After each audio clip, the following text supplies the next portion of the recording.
Stephanie, you want some animal crackers? Everybody loves animal crackers.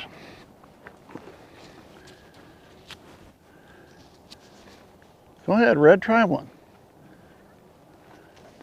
I think Red's gonna eat an animal cracker. He hasn't done that. There you go. Get it, buddy. Hey guys, Steph has got a buddy this day. Red is sticking right with Steph today.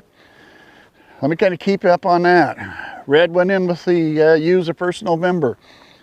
Daphne would have been the first one that Red bred, and about 17 days later he was checking, but she was not standing for him. She said no way. About a day after that, it was Hershey out there, and he stuck with her most of the day. So she did not take the first time. 17 days later, she come back in. Stephanie, we put her in. That was when we put a cedar in. We held her out a few days later. We put her in a few days later. But here it is now, 17 days later. He's spending the day with her. I've seen him covering her. So basically, Stephanie did not cover first time either.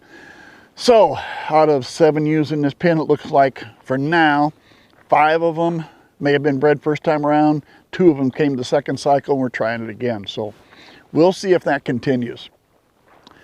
First thing I want to cover. I got to say to Chris, you left me a comment on the last video, and I didn't respond. It's not my fault. YouTube, for whatever the reason why, YouTube let me see the comment, and I couldn't reply to your comment. And that happens every once in a while. I don't know, YouTube screwed up with something. They won't let you respond to comments. So you asked me, because you're kind of new to the channel and watching, how many acres, how many sheep. To show you here, I have 3 small pastures. And these 3 small pastures, each one is roughly about a 1/4 acre. And there's another pasture over that way that's about another 3/4 of an acre. So about 1.5 acres in those 4 pastures. Last year there was, what, 15 total ewes out there, plus the spring lambs, though we sold a lot of those early. The key is that with that though, the 1.5 acres and having that many ewes, it's 4 separate pastures and constantly rotating from one to the next, letting the other pastures grow back. If you can't rotate them, you wouldn't be able to have nearly as many sheep on 1.5 acres, but constantly rotating them, that does work out. Let's see, what else did I? Oh yeah, before we go too far, last time around we talked hay feeders, and I mentioned one I made out of some sheep panels that you can buy, but I talked a few times ago about making hay feeders out of the frameworks that go around the plastic totes.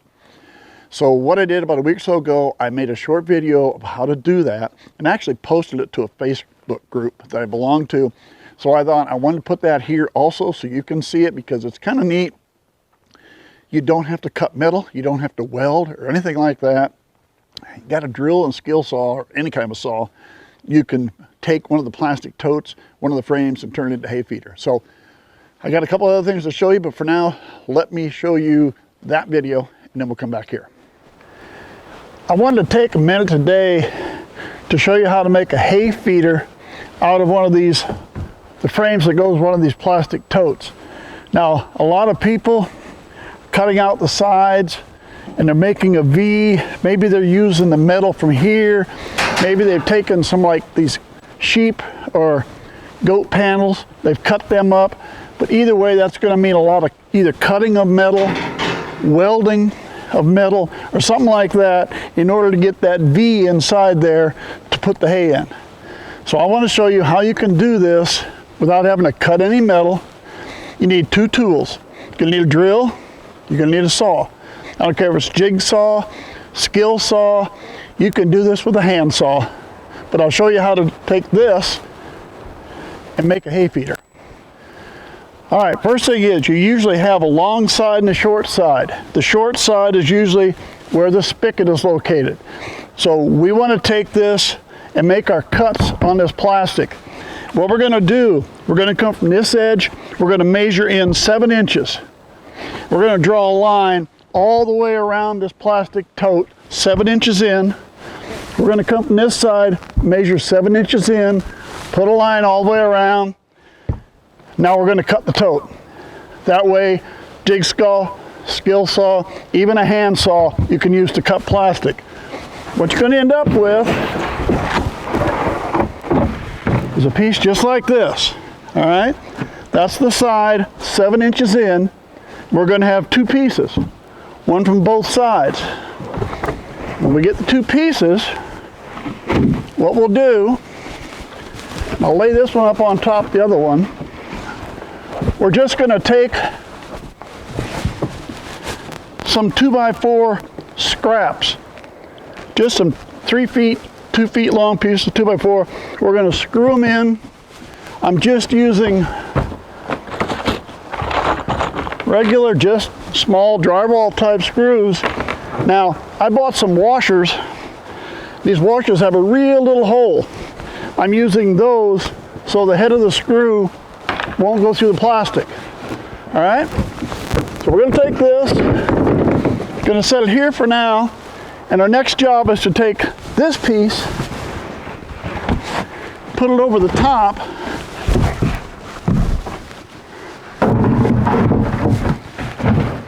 and now I'm going to screw this piece into place. So let me do that, and then I'll show you what I do with that when I'm done. All right, got the 2 sides put together, just the screws in. Again, use the washers. Just basically, once you got it, it's a little bit awkward to work with, but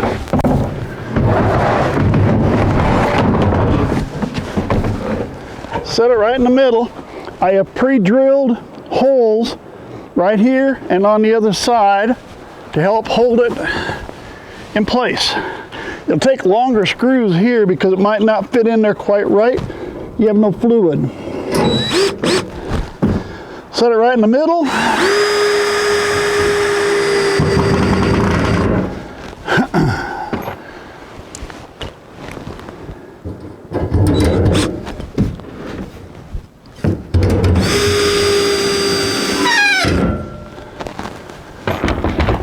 There you have it. Put 2 screws in on the other side to hold it there.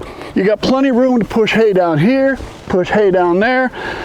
They can get far enough in to reach it, but they won't get all the way into the middle.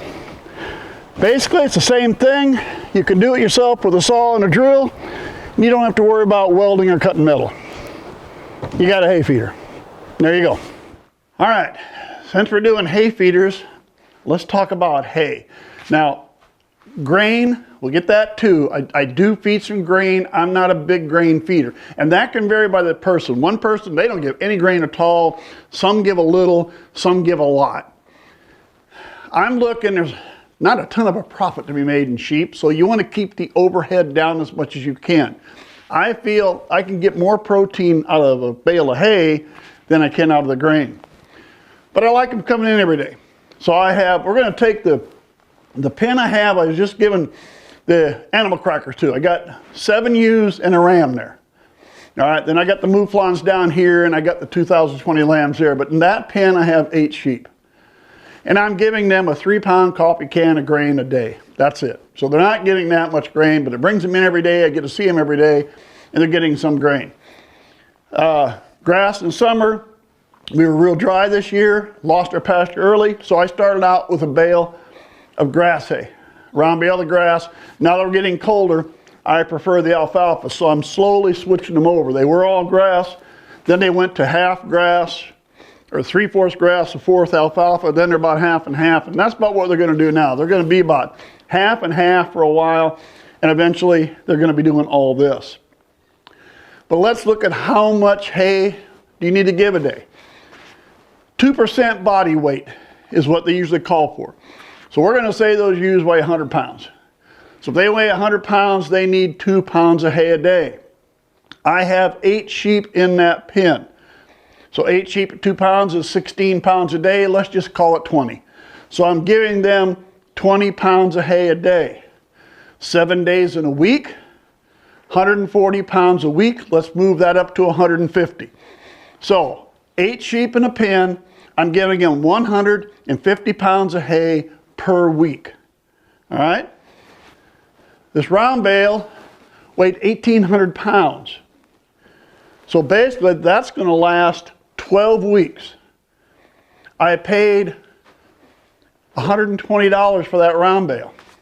So those 8 sheep are going to cost me $10 a week. That's what I'm going to spend, $10 a week on hay. Grain would cost me far more if I doubled or tripled the amount of grain. So to me, it's so much cheaper to get the good quality protein from the alfalfa than it is from the grain. Cuts some overhead down. Now, I'm doing round bales. You say I can't do round bales, all right? Depending where you're at in the country is going to vary. But let's take a 75-pound bale of alfalfa and you paid $8 for it. All right, 2 of them is 150 pounds. We're right back to that 150 a week, where I'm paying $10 a week here. If you bought 75-pound bales of alfalfa at $8 a piece, you'd be paying $16 a week for the squares. So we're back to overhead again. I'm trying to keep the overhead down. It would be a lot easier for me if I just bought some square bales and messed with those, but I keep my hay cost almost cut in half by going the round bale, but I have the equipment, I can handle it, and that's the biggest key. If you can't handle it, if you don't have the equipment, you don't have much choice. You got to do what you can do, and that's all you can do. But that's, to me, where I prefer to get my protein, is with some good quality alfalfa hay. They love this stuff. I'm in a part of the country where it's readily available and a fairly decent price. You may not be, and it may cost you a lot more. So what you have to do is take a look at your location, what feeds cost. In your case, it might actually be a break even just to feed grain. Feed them some more grain and not have to give them quite as much hay, because hay is not readily available to you, where grain can be trucked in, and maybe that's not so bad. Of course, right now, they're not paying much for diesel fuel. Diesel fuel goes back to $4 a gallon. You'll find your grain is going to start costing you more again too. All right, I got one more thing I want to show you that has got something I've been doing the last couple of weeks. We're going to take a look at it, and we'll get more into it in a couple of weeks, so hang on. All right, one last thing. I guess I can stop right here. Security cameras. I put in a security camera system. It's by Harbor Freight. The thing is, I had to do it a little differently because I wanted it for my barn instead of for the house. So things had to be a little different when you normally set one of these up. I've got 2 more cameras over here, one out there. I wanted to have stuff around so when sheep are lambing in the spring, I could keep a close eye on them. And the security camera system, I think, is going to get that done. So in about 2 weeks, I'll do another video for the sheep. And when I do that one, I'm going to totally explain how I set this one up using it for my barn instead of for the house. All right. Thanks for sticking with me. Subscribe to the channel if you would. Hope to see you again real soon.